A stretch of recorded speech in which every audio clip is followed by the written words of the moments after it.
Is the Roval out and Iowa in for the 2024 NASCAR Series schedules? The 2024 NASCAR Series schedules for all three series continue to be absolutely up in the air. NASCAR is acting like Charlie Kelly because I honestly don't think they have a clue what's going on at the moment.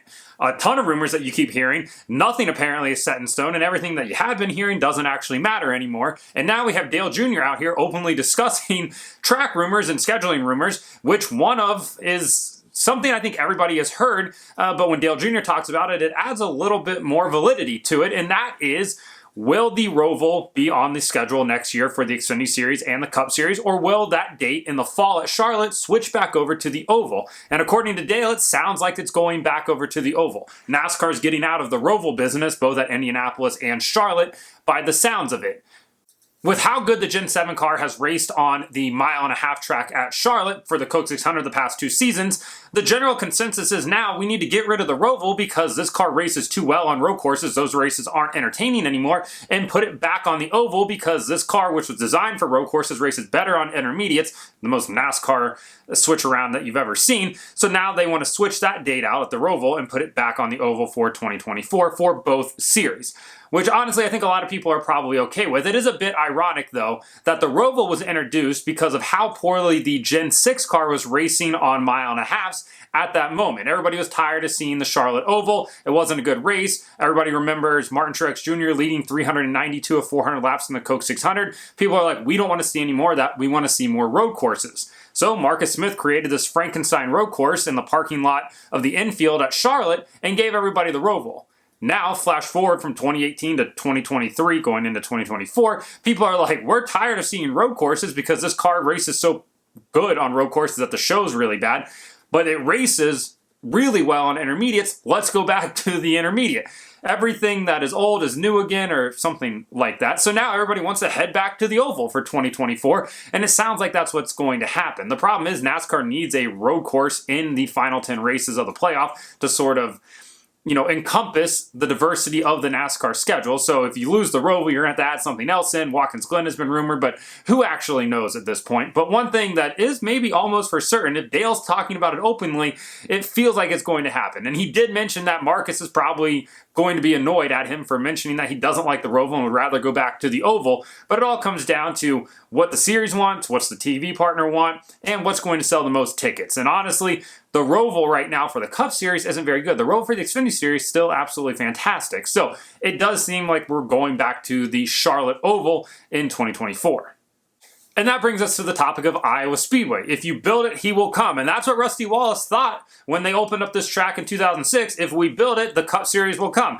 And they never did. And then in 2013, NASCAR bought the track from the people that own Featherlight Trailers because they were facing financial issues. And now NASCAR owns Iowa and doesn't hold any NASCAR races there. Figure that one out. I don't think a lot of people know that NASCAR ISC does own Iowa now, and they don't run any races there, much like Chicagoland, except the land in Newton, Iowa is not as valuable as the land in Joliet, Illinois. So there's that. What we do know, though, is that NASCAR is having issues scheduling a date to race at Circuit Gilles Villeneuve in Montreal.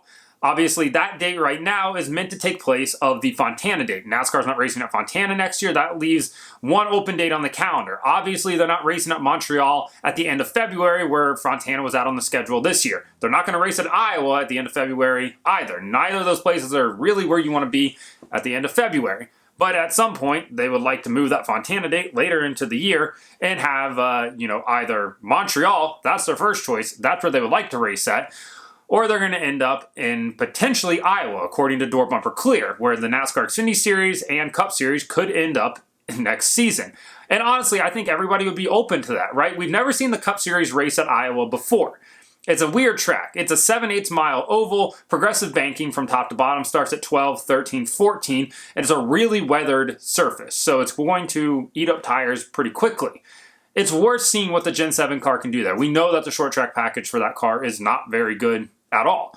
But it still is worth a trial, at least maybe for a year. And obviously, there's only 25,000 permanent grandstand seats at Iowa. We've seen what Hy-Vee and IndyCar can do, building that entire facility up with the amount of temporary stands and suites that they've brought in. NASCAR could do the same thing if they absolutely wanted to. So you can really expand that from 25 to maybe 40,000 people, which is more than enough, and they'll sell it out immediately. I don't know if the infrastructure around there can handle much more than that, so you don't really want to go beyond that because then it puts a lot of stress on the surrounding area. But seeing both series at Iowa next year would be worth it, right? I mean, where else are they going to go? They could go to Chicagoland, but if you're having a Chicago street race, it doesn't make much sense to visit that market twice. And it's obviously they've had a hard time attracting people to races in that market, especially in Joliet. That's why they moved it downtown for the street race. We'll see what happens with the future of the street race beyond 2024 and, the future of the 1.5-mile track in Joliet. Regardless, Iowa even getting mentioned is worth noting, right? It would be cool to see it happen. Maybe we'll get a Ricky Stenhouse and Carl Edwards type of finish. Somebody's getting absolutely clobbered across the finish line there. But in reality, NASCAR doesn't want to go to Iowa. There's a reason that they haven't been to Iowa yet. For everybody else, though, I saw a lot of people being like, oh, the Midwesterners need it. I don't disagree with that. Like, there's a pretty big portion of the United States up there, especially taking a race away from Road America, where you have Minnesota, the Dakotas, Iowa, Nebraska. Granted, you have Kansas down there, actually in Kansas, not like Kansas City in Missouri. So maybe putting a race in Newton makes a little bit of sense to at least attract and give those people something to come watch. But if NASCAR was really smart, and I'm never one to call them smart, but if they were smart, they would schedule this date, the Xfinity and Cup race, on Knoxville Nationals weekend. Have the Knoxville Nationals run on Saturday night, and then everybody can come over and go to the Cup race on Sunday night. Make it super easy on Kyle Larson, and it would boost, not only Knoxville doesn't need it, but it would help out the Cup race there as well. That's called marketing, and they should do something like that every now and then. So let me know. Do you want to see the Roval go away and go back to the Oval? And do you want to see Iowa get added to the NASCAR Cup Series schedule for 2024? Let me know in the comments. Like and subscribe to the channel. Follow me on TikTok at BreakHard and Instagram, Twitter, and maybe Threads if anybody even uses that. I don't, but if you want to follow me there, maybe eventually I'll use it at BreakHardBlog.